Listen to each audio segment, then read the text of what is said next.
If you were to zoom in on the monitor you are using to watch this video, you would see thousands of small red, green, and blue dots. 3 of these grouped together make up one picture element, or pixel for short. When you split up each pixel, you will see a backlight, 3 color filters, and polarizers. As light leaves the backlight, it travels along different planes, including the horizontal and vertical planes. The first polarizer only allows light traveling along the horizontal plane to pass through it, and on to the color filters. With another polarizer that only allows light to pass along the vertical axis, all the horizontal light waves are blocked, so no light reaches the color filters. This is where the liquid crystals come into play.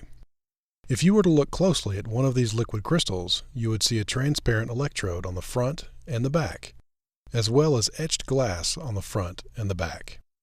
Liquid crystals typically orient themselves in random directions until the horizontally etched glass in the rear and the vertically etched glass in the front force them to twist into a predictable pattern. As light passes through the compressed liquid crystal, it naturally follows the path of the molecules, so that any light traveling along the horizontal plane exits along the vertical plane.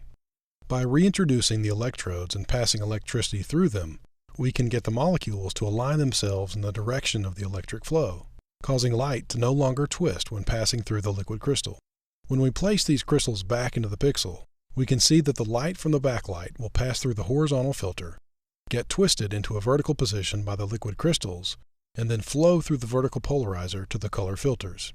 However, if we turn on the electrodes, then the light is no longer twisted by the liquid crystals and stops at the vertical polarizer.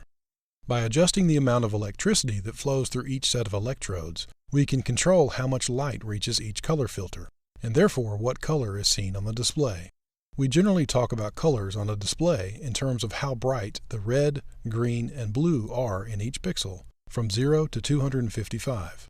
If all 3 numbers are 0, the color on the display appears black, and if all are 255, then the display appears white. As you increase the amount of red, green, and blue in each pixel, you will see different colors appear on the screen. The monitor adjusts the amount of electricity flowing through each liquid crystal one by one, row by row, around 60 times per second. This has been a short look at how LCD monitors work.